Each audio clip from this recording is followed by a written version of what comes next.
बिस्मिल्लाहिर्रहमानिर्रहीम। Second year आज हम चैप्टर 11 इलेक्ट्रोस्टैटिक्स के न्यूमेरिकल सॉल्व करेंगे। इस वीडियो में हम पहले 6 न्यूमेरिकल सॉल्व करेंगे और फिर नेक्स्ट वीडियो में अगले 6 न्यूमेरिकल सॉल्व करूँगा। तो सबसे पहले जो हमारे पास न्यूमेरिकल है, numerical number 1, what is the magnitude of the force of attraction between an air nucleus bearing charge Q equal to 26e and its innermost electron if the distance between them is 1 into 10 power minus 12 metre. इस numerical में ये कहा जा रहा है कि हमने force find करनी है, magnitude of the force of attraction, और किन दो चार्जेस के दरमियान। पहला जो चार्ज है वो आयरन न्यूक्लियस पे है जिसके ऊपर charge Q equal to 26e है, और दूसरा इंटर मोस्ट इलेक्ट्रॉन है, यानी कि इलेक्ट्रॉन और न्यूक्लियस के ऊपर जो चार्ज है, इन दो चार्जेस के दरमियान फोर्स फाइंड करनी है, जबकि इनके दरमियान डिस्टेंस हमें गिवन है। तो जो डाटा है वो हम नोट कर लेते हैं। सबसे पहले जो इसमें चीज़ है वो आयरन की फोर्स हमने फाइंड करनी है, मैग्नीट्यूड ऑफ द फोर्स, और जो चार्ज है आयरन न्यूक्लियस के ऊपर वो Q इक्वल टू 26e है। E यहाँ पे इलेक्ट्रॉन है, इलेक्ट्रॉन के ऊपर जो चार्ज है वो हमने पुट किया, इसको 26 से मल्टीप्लाई कर दिया तो ये आ गया 41.6 इंटू 10 पावर माइनस 19 कूलम। दूसरा जो चार्ज है वो इंटरमोस्ट इलेक्ट्रॉन है, उसके ऊपर जो चार्ज होगा, तो चार्ज जो इलेक्ट्रॉन के ऊपर होता है Q equal to -1.6 into 10 power minus 19 coulomb आ गया। नेगेटिव इस वजह से है कि इलेक्ट्रॉन के ऊपर जो चार्ज है वो नेगेटिव होता है। हम जब वैल्यू पुट करेंगे तो ये हम नेगेटिव को यहाँ पे साइन को इग्नोर कर देंगे, हमने सिर्फ मैग्नीट्यूड पुट करना है। If the distance between them is 1 into 10 power minus 12 metre, तो R की वैल्यू जो है 1 इंटू 10 पावर माइनस 12 मीटर आ गई। अब हम इसका सोल्यूशन देखते हैं। तो इसके लिए जो फार्मूला यूज़ होगा वो F equal to K Q1 Q2 over R square है। इसमें वैल्यूज पुट कर देंगे। K की वैल्यू आपको मालूम है कि 9 इंटू 10 पावर 9 होती है।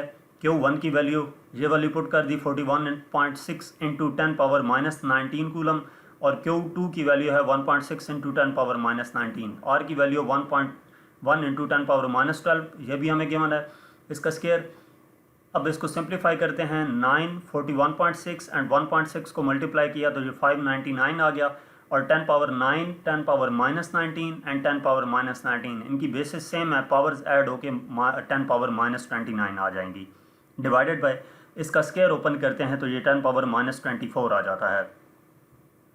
अब इसको सिंप्लीफाई करते हैं। ये 10 पावर माइनस 24 ऊपर जाएगा, बेस सेम है तो पावर्स ऐड होंगी, -29 है और ये +24 हो जाएगा तो -5 रह जाएगा। तो ये हमारे पास आ जाता है 5.99 इंटू 10 पावर माइनस 3। पॉइंट जहाँ पे 2 डिजिट लेफ्ट साइड पे मूव करेंगे तो पावर्स 2 ऐड होगी, तो -5 + 2 ये -3 आ जाएगा। तो ये इक्वल आ जाता है F equal to 6 into 10 power minus 3 newton. इसके बाद सेकेंड न्यूमेरिकल है। Charges 2 microcoulomb, -3 microcoulomb and 4 microcoulomb are placed in air at the vertices of an equilateral triangle of sides 10 cm। हमारे पास 3 चार्जेस हैं और उनको एयर में वर्टिसेस पे एक इक्विलेटरल ट्रायंगल है जिसकी साइड्स 10 सेंटीमीटर है, वहाँ पे पुट किए गए हैं, ये चार्जेस वहाँ पे प्लेस किए गए हैं। What is the magnitude of the resultant force acting on 4 microcoulomb charge. तो बाकी इन तीनों चार्जेस की वजह से जो 4 माइक्रोकूलम चार्ज के ऊपर जो फोर्स अप्लाई हो रही होगी वो हमने फाइंड करनी है। तो सबसे पहले हम डाटा नोट कर लेते हैं। Q1 हमारे पास 2 माइक्रोकूलम है, यानी कि 2 into 10 power minus 6 coulomb. Q2 -3 microcoulomb है और -3 इंटू 10 पावर माइनस 6 कूलम आ जाएगा। माइक्रो की वैल्यू 10 पावर माइनस 6 होती है, इस वजह से हम लिख रहे हैं। और ये 4 माइक्रोकूलम है तो Q3 आ जाएगा 4 microcoulomb equal to 4 into 10 power minus 6 coulomb. इनको एक ट्रायंगल में रखा गया है जिसकी साइड्स 10 सेंटीमीटर हैं, यानी कि तीनों साइड्स सेम होंगी, तो हम लिख सकते हैं R1 equal to R2 10 centimetre. यहाँ पे R3 की हमें ज़रूरत नहीं है, इस वजह से नहीं लिख रहे। लिखना चाहें तो लिख सकते हैं R1 equal to R2 equal to R3 10 centimetre. Centimetre को मीटर में कन्वर्ट कर देंगे तो 10 into 10 power minus 2 metre equal आ जाएगा 0.1 मीटर के। इसको अगर डायग्रामेटिकली शो करें तो ये Q1 है जो कि 2 माइक्रोकूलम है, ये Q2 है जो -3 माइक्रोकूलम है, और ये Q3 है जो 4 माइक्रोकूलम है। तो हमने फाइंड क्या करना है कि इस Q3 के ऊपर जो रिजल्टेंट फोर्स अप्लाई हो रही है वो हमने फाइंड करनी है। तो इसके ऊपर 2 चार्जेस अप्लाई हो रहे होंगे, 2 फोर्सेस अप्लाई हो रही होंगी, एक इस Q1 की वजह से और दूसरी इस Q2 की वजह से। तो पहले F1 और F2 हम फाइंड कर लेंगे और इनका जो रिजल्टेंट आएगा वो फोर्स होगी जो Q3 के ऊपर अप्लाई हो रही होगी। तो इसका सोल्यूशन देखते हैं। The charge plus Q3 will be repelled by the charge plus Q1। दोनों पॉजिटिव चार्ज हैं तो Q1 इसको रिपेल करेगा Q3 को, तो इसके ऊपर जो फोर्स F1 अप्लाई होगी वो किसकी इक्वल होगी, F1 equal to K Q1 Q2 divided by R1 square.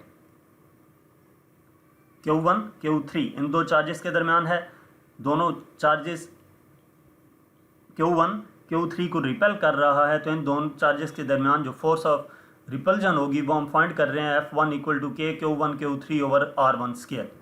इसमें वैल्यूज पुट कर देंगे। F1 K की वैल्यू आपको मालूम है 9 इंटू 10 पावर 9 होती है, Q1 की वैल्यू आ जाएगी 2 इंटू 10 पावर माइनस 6 और Q3 की वैल्यू है 4 into 10 power minus 6 divided by R1 हमारे पास 0.1 है, तो इसका स्क्वायर आ गया। इसको सिंप्लीफाई करेंगे तो 9 को 2 से और फिर 4 से मल्टीप्लाई किया तो ये 72 आ गया, और 10 पावर 9 माइनस 6 बेसिस सेम है, पावर्स ऐड होंगी तो ये -3 आंसर आ जाएगा। 0.1 का स्क्वायर ओपन किया तो 0.01 आ गया, तो ये F1 इक्वल आ जाता है 7.2 न्यूटन के। इसको सिंप्लीफाई करेंगे तो ये 7.2 न्यूटन आ जाएगा। इसके बाद हम F2 फाइंड करते हैं, तो इसका सारा डाटा उसी तरह नोट कर लिया और ये डायग्राम भी है। तो अब हम इसका सोल्यूशन F2 अब फाइंड करेंगे। तो F2 फाइंड करने के लिए क्या है कि the charge plus Q3 will be repelled by the charge Q2 with force F2। ये स्टेटमेंट थोड़ी सी टाइपिंग मिस्टेक हो गई है, यहाँ पर ये लिखना है कि the charge Q3 will be attracted by the charge Q2 minus Q2 with force F2। क्योंकि ये नेगेटिव चार्ज है और ये पॉजिटिव चार्ज है, तो ये दोनों एक दूसरे को अट्रैक्ट करेंगे, ठीक है, दोनों एक दूसरे को अट्रैक्ट करेंगे, तो फोर्स ऑफ अट्रैक्शन जो होगी वो हम यहाँ पर फाइंड करेंगे। तो यहाँ पर क्या आएगा, the charge plus Q3 will be attracted by the charge minus Q2 with force F2। तो F2 इक्वल आ जाएगी K Q2 Q3 divided by R2 square के। अब इसमें वैल्यूज पुट कर देंगे। F2 K की वैल्यू यही आ गई, Q2 की वैल्यू हमारे पास -3 इंटू 10 पावर -6 आ गया, Q3 की वैल्यू आ गई 4 इंटू 10 पावर -6 और R2 की वैल्यू 0.1 स्क्वायर। इसको हम सिंप्लीफाई करेंगे, ये 9 को 3 से और 4 से मल्टीप्लाई किया तो -108 आ गया, और 10 power 9 10 power -6 10 power -6 basis same है, पावर्स ऐड होंगी, 3 आंसर आ जाएगा, -3 आंसर आ जाएगा। 0.1 का स्क्वायर 0.01 आ जाएगा, तो ये F2 आ जाएगा -10.8 न्यूटन। अब हम क्या करेंगे, रिजल्टेंट फाइंड कर लेंगे। As the angle at each corner of equilateral triangle is 60, हर एंगल 60 डिग्री का है, which will be also angle between F1 and F2। तो इसका मतलब ये है F1 और F2 के दरमियान जो एंगल होगा वो भी कितने का होगा, 60 का होगा। Thus the resultant force on Q3 is given by, जो रिजल्टेंट होगी वो F इक्वल आ जाएगा F1 square plus F2 square plus 2F1 F2 cos theta. अब इसमें हम वैल्यूज पुट कर देंगे। 7.2 का स्क्वायर आ जाएगा, F1 जो हमने फाइंड की थी, F2 फाइंड की थी, -10.8 इसका स्क्वायर आ जाएगा, प्लस 7.2 इंटू -10.8 cos 60 आ जाएगा, थीटा की वैल्यू 60 है। तो इसको हम सिंप्लीफाई कर लेंगे तो ये आंसर हमारे पास आ जाएगा 15.7 न्यूटन। यह वो फोर्स है जो इस Q3 4 माइक्रोकूलम के चार्ज पे रिजल्टेंट फोर्स अप्लाई हो रही थी। इसके बाद प्रॉब्लम नंबर 3 है, two equal and opposite charges of magnitude 2 into 10 power -7 coulomb are placed 15 centimetre apart। दो इक्वल और अपोजिट चार्जेस हैं जिनका मैग्नीट्यूड 2 इंटू 10 पावर -7 कूलम है और इनके दरमियान जो डिस्टेंस है वो 15 सेंटीमीटर का है। What is the magnitude and direction of electric intensity at a point midway between the charges? Magnitude और डायरेक्शन ऑफ इलेक्ट्रिक इंटेंसिटी क्या होगी उस पॉइंट पे जो कि इन दो चार्जेस के दरमियान में है। What force would act on a proton placed there? अगर हम वहाँ पे एक प्रोटॉन रख देते हैं, चार्ज रखते हैं, प्रोटॉन रखते हैं, तो उसके ऊपर जो फोर्स अप्लाई होगी वो फोर्स भी फाइंड करनी है। तो डाटा जो गिवन है वो हम नोट कर लेते हैं। Let the equal and opposite charges plus Q1 and minus Q2 B lying at the point A and B। जब मैं डायग्राम में बाद में आपको दिखाता हूँ, तो जो Q1 है वो हमारे पास गिवन है +2 इंटू 10⁻⁻7 कूलम और Q2 -2 इंटू 10⁻⁻7 कूलम। उसने कहा था 2 इक्वल एंड अपोजिट चार्जेस, तो एक पॉजिटिव और दूसरा नेगेटिव आएगा। इन Q3 हमारे पास +1.6 इंटू 10⁻⁻19 कूलम है, ये वो प्रोटॉन का चार्ज है। R की वैल्यू क्या है, यहाँ पर जो डिस्टेंस गिवन था 15 सेंटीमीटर था, तो ये 15 इंटू 10⁻⁻2 मीटर आ जाएगा।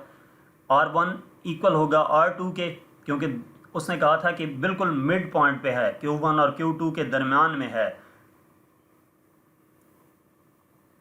जो पॉइंट P है। तो R1 equal to R2 equal होगा, इसको 2 से डिवाइड कर देंगे, 7.5 इंटू 10⁻⁻2 मीटर आ जाएगा। E हमने फाइंड करना है, और उसने क्या कहा था, इलेक्ट्रिक इंटेंसिटी और दूसरा फोर्स फाइंड करना है। ये दो चीज़ें हमने फाइंड करनी है। ये डायग्राम की मदद से आपको बता दूं कि उसने ये कहा था कि एक दो चार्जेस हैं, सेम चार्जेस लेकिन अपोजिट हैं, इक्वल हैं लेकिन अपोजिट हैं। ये Q1 है, ये पॉजिटिव चार्ज है, और Q2 है, नेगेटिव चार्ज है, A और B पॉइंट पे मौजूद हैं। इनके दरमियान ये मिड पॉइंट है O, ठीक है। Q3 चार्ज यहाँ पर होगा, जो जहाँ पे जब हम फोर्स फाइंड करेंगे तब इस चार्ज की वैल्यू 1.6 इंटू 10⁻⁻19 कूलम होगी। ये इलेक्ट्रिक इंटेंसिटी E1 फाइंड करनी है और E2 फाइंड करनी है।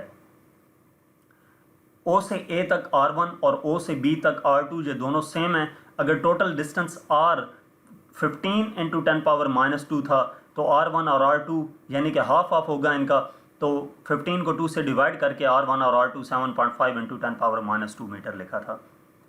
अब इसका हम सोल्यूशन देखते हैं। तो electric intensity at point O due to charge Q1 की वजह से जो इलेक्ट्रिक इंटेंसिटी पॉइंट O पे होगी, सबसे पहले वो देखते हैं। तो इसका जो फार्मूला है इलेक्ट्रिक इंटेंसिटी का, E1 equal to K Q1 over R1 square आ जाएगा।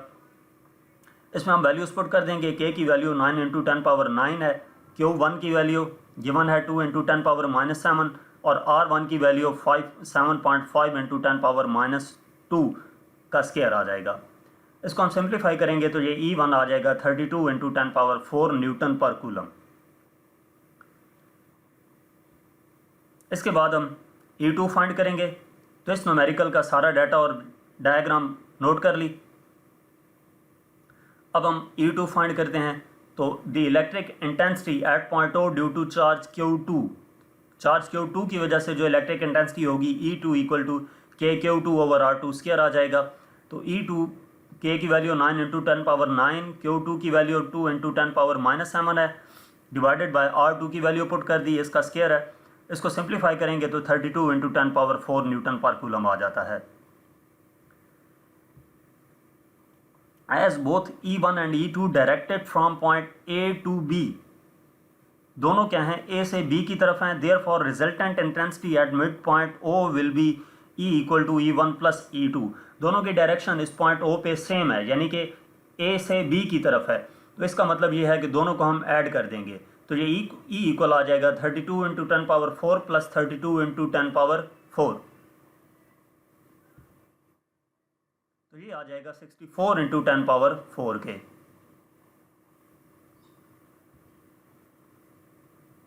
तो ये इलेक्ट्रिक इंटेंसिटी पहली चीज़ जो हमने फाइंड करनी थी, E equal to 0.64 into 10⁻6 newton पर कूलम आ गया। Directed from point A to B, और इसकी डायरेक्शन क्या है, A से B की तरफ है। इसके बाद हमने फोर्स फाइंड करनी है। जब इस Q3 पे चार्ज जो है वो 1.6 इंटू 10⁻⁻19 कूलम हो, तो इसके लिए हम क्या करेंगे कि सबसे पहले the force of repulsion on charge Q3 due to positive charge Q1 charge ये भी पॉजिटिव है और ये भी पॉजिटिव है, तो ये एक दूसरे को रिपेल करेंगे। तो इन दोनों के दरमियान जो फोर्स ऑफ रिपल्शन है वो फाइंड कर लेते हैं। F1 इक्वल आ जाएगा K Q1 Q3 divided by R1 square के। Q1 Q3 और इनके दरमियान डिस्टेंस R1, तो F1 इक्वल आ जाएगा 9 इंटू 10⁻9, Q1 की वैल्यू 2 इंटू 10⁻7 और Q3 की वैल्यू 1.6 इंटू 10⁻19 और R1 की वैल्यू पुट कर दी। इसको हम सिंप्लीफाई करेंगे तो 5.12 इंटू 10⁻14 कूलम न्यूटन आ जाएगा। इसके बाद हम F2 फाइंड करेंगे। The force of attraction on charge Q3 due to positive charge Q2। Q3 पे अब ये एक नेगेटिव चार्ज है और दूसरा पॉजिटिव चार्ज है, opposite charges attract each other, तो इन दोनों के दरमियान फोर्स ऑफ अट्रैक्शन मौजूद होगी। तो वो फोर्स ऑफ अट्रैक्शन हम फाइंड करेंगे, तो F2 इक्वल आ जाएगा KQ2 Q3 over R1 square, Q2 Q3 और R2 स्क्वायर। ये R2 स्क्वायर आएगा, R1 नहीं आएगा। वैल्यूज़ दोनों की सेम है लेकिन जहाँ पर R2 लिखना है।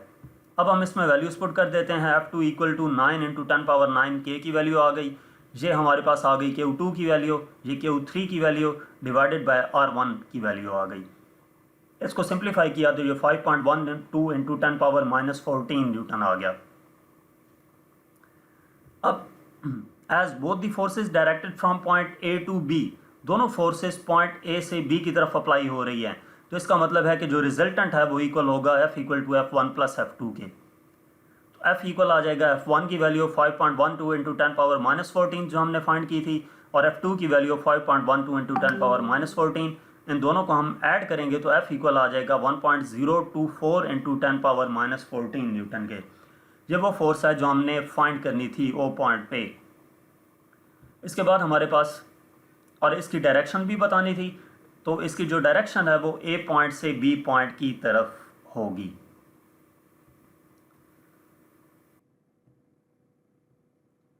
अब हमारे पास प्रॉब्लम नंबर 4 है।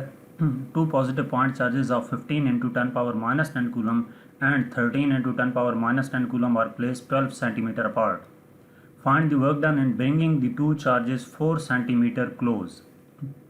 कि दो पॉजिटिव पॉइंट चार्जेस हैं, एक की वैल्यू और दूसरे की वैल्यू गिवन है, और उन दोनों के दरमियान जो डिस्टेंस है वो 12 सेंटीमीटर है।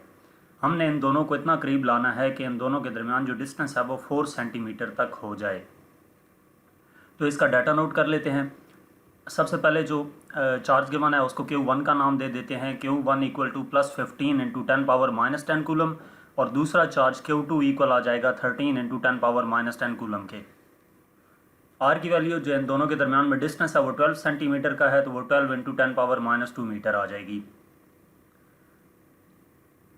और जो जितना डिस्टेंस हमने इन दोनों के दरमियान लाना है वो distance R1 equal to 4 into 10⁻2 metre लिख दिया। 4 सेंटीमीटर था तो इसको मीटर में कन्वर्ट करके लिख दिया। फाइंड क्या करना है, फाइंड हमने वर्क डन करना है, लेकिन R2 की वैल्यू भी यहाँ पे नोट कर ली कि R2 इक्वल होगा R माइनस R1 के। ये कैसे आई ये मैं आपको डायग्राम की मदद से दिखाता हूँ। कि ये हमारे पास डायग्राम है, इसमें एक चार्ज Q1 है और दूसरा चार्ज Q2 है, और इन दोनों के दरमियान ये पॉइंट C है। बेसिकली इन दो चार्जेस के दरमियान Q1 और Q2 के दरमियान जो डिस्टेंस है वो R की इक्वल है 12 इंटू 10⁻2 मीटर के, और हमने इन दोनों के दरमियान जो डिस्टेंस है वो कितना लेकर आना है, 4 सेंटीमीटर का। यानी कि इस चार्ज को इस पॉइंट तक लेकर आना है, Q1 चार्ज को C पॉइंट तक लेकर आना है। तो इन दो चार्जेस के दरमियान जो डिस्टेंस है वो R1 हो जाएगा। तो इसका सोल्यूशन देखते हैं कि potential due to source charge Q1 at point B point पे Q1 चार्ज की वजह से जो पोटेंशियल होगा वो देखते हैं। वो हमारे पास आएगा VB equal to KQ1 over R। इसमें वैल्यूज पुट कर देंगे। R किस वजह से लिखा कि इस पॉइंट और इस पॉइंट के दरमियान जिन दो सोर्स चार्ज Q1 था और पॉइंट B, इन दो पॉइंट्स के दरमियान जितना डिस्टेंस था R वो हमने पुट किया KQ1 ओवर R। तो K की वैल्यू पुट की, Q1 की वैल्यू भी गिवन है वो पुट की, और R की वैल्यू पुट की। उसको सिंप्लीफाई किया तो ये VB पोटेंशियल B पॉइंट पे जो है वो आ गया। उसके बाद potential due to source charge Q2 at point C, Q2 की वजह से जो पॉइंट C पे चार्ज होगा वो हम देखते हैं। तो उसके लिए formula VC equal to KQ1 over R2 आ जाएगा। यहाँ पर Q1 आएगा, potential due to source charge Q1 at point C। क्योंकि हम यहाँ पे Q1 फार्मूले में पुट कर रहे हैं, ये टाइपिंग मिस्टेक हुई है, Q1 लिख लेना है। तो VC इक्वल आ जाएगा, ये K की वैल्यू आ गई, Q1 की वैल्यू आ गई 15 इंटू 10⁻10 डिवाइडेड बाई R की वैल्यू हमारे पास है, R2 की वैल्यू 8 इंटू 10⁻2 ये वाली है जो हमने इस डायग्राम की मदद से निकाली थी कि ये टोटल R माइनस R1 तो इक्वल आ जाता है R2।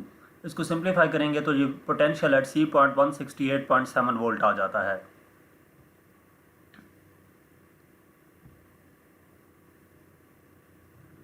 अब वही डाटा है। नेक्स्ट जो हमने चीज़ फाइंड करनी थी, बेसिकली हमने वर्क डन फाइंड करना था।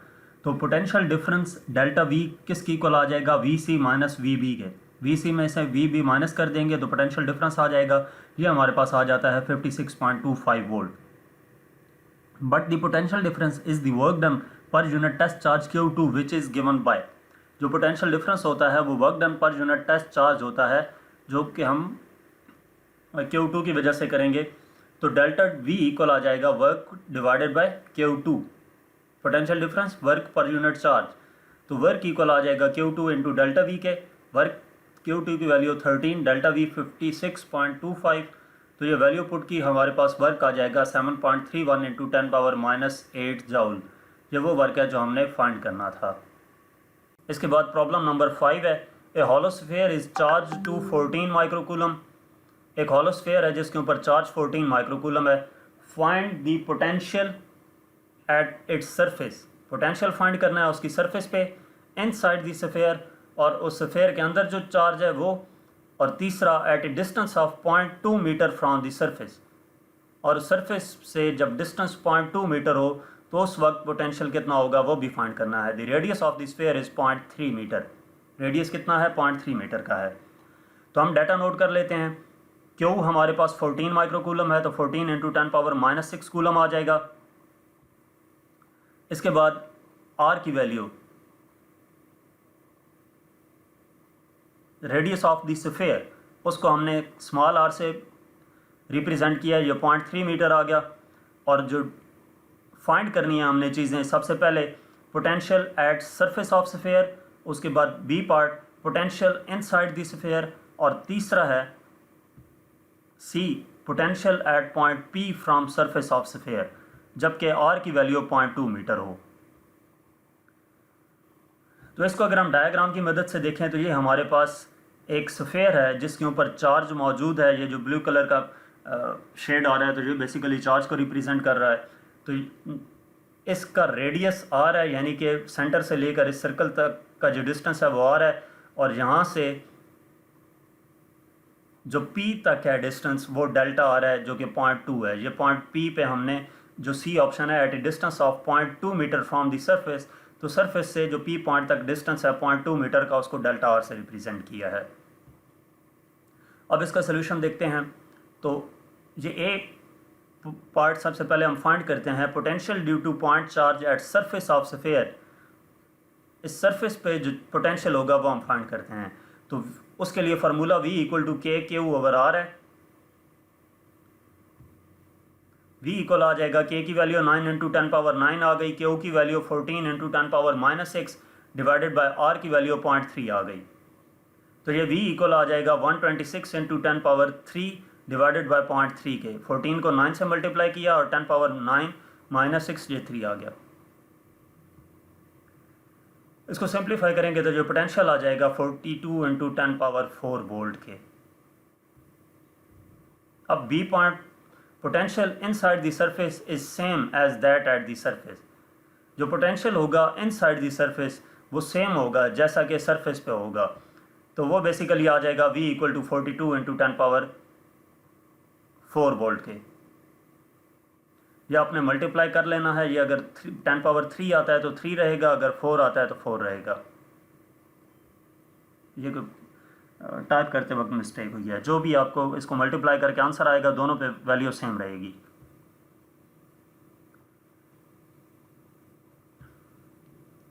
अब इसका सोल्यूशन देखते हैं। नेक्स्ट हमने क्या करना है कि सी पार्ट फाइंड करना है। Find the potential at point P। Point P पे पोटेंशियल के लिए let the total distance from the centre of the sphere be R1, यानी कि यहाँ से लेकर यहाँ तक जो डिस्टेंस है वो R1 है, जो इक्वल होगा R प्लस डेल्टा आर के। तो R1 इक्वल होगा R प्लस डेल्टा आर के। इसकी वैल्यूज़ पुट कर दी, 0.3 प्लस 0.2, ये दोनों वैल्यूज़ गिवन है तो ये 0.5 आ गया। तो V इक्वल आ जाएगा के क्यू ओवर R1 के। इसमें वैल्यूज पुट कर देंगे, सिंप्लीफाई करेंगे तो ये वो पोटेंशियल आ जाएगा जो सी पार्ट में हमने फाइंड करना था। P पॉइंट पे जो पोटेंशियल होगा 25.2 इंटू 10⁻4 वोल्ट के इक्वल आ जाएगा। इसके बाद नेक्स्ट न्यूमेरिकल प्रॉब्लम नंबर 6 है, if 280 joule of work is done in carrying a charge of 2 coulomb from a place where the potential is -12 volt to another place where potential is V, calculate the value of V। अगर 280 जॉल का work हो और carry कर रहा है 2 coulomb charge एक place से जहाँ पे पोटेंशियल -12 वोल्ट है, एक दूसरे प्लेस पे जहाँ पे पोटेंशियल V है, तो हमने V की वैल्यू फाइंड करनी है। यानी कि एक चार्ज 2 कूलम का चार्ज है जिसके ऊपर 280 जॉल का वर्क लगाकर एक पोटेंशियल से दूसरे पोटेंशियल तक उसको ट्रैवल करवाना है। तो पहला जो पोटेंशियल है वो -12 वोल्ट गिवन है, दूसरा पोटेंशियल V है, वो V पोटेंशियल हमने फाइंड करना है। तो इसका डाटा नोट कर लेते हैं। W वर्क डन 280 जॉल हमें गिवन है, जो चार्ज है Q 2 कूलम का है और पोटेंशियल V1 -12 वोल्ट का हमें गिवन है, V हमने फाइंड करना है।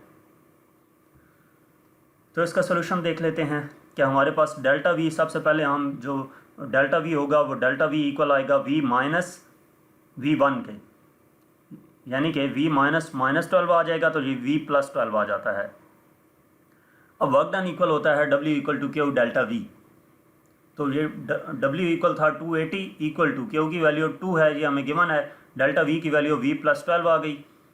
इसको हम सिंप्लीफाई कर लेंगे, 2V + 24 आ जाएगा, तो 2V इक्वल आ जाएगा 256 के। ये 24 इधर जाकर माइनस होगा तो 256 रह जाएगा, तो ये V इक्वल आ जाएगा 128 वोल्ट के। तो यहाँ तक इस चैप्टर के पहले 6 प्रॉब्लम्स थे। नेक्स्ट 6 प्रॉब्लम्स नेक्स्ट वीडियो में अपलोड करूँगा। मज़ीद कोई भी टॉपिक देखने के लिए आप मेरा यूट्यूब चैनल विज़िट कर सकते हैं। Thank you.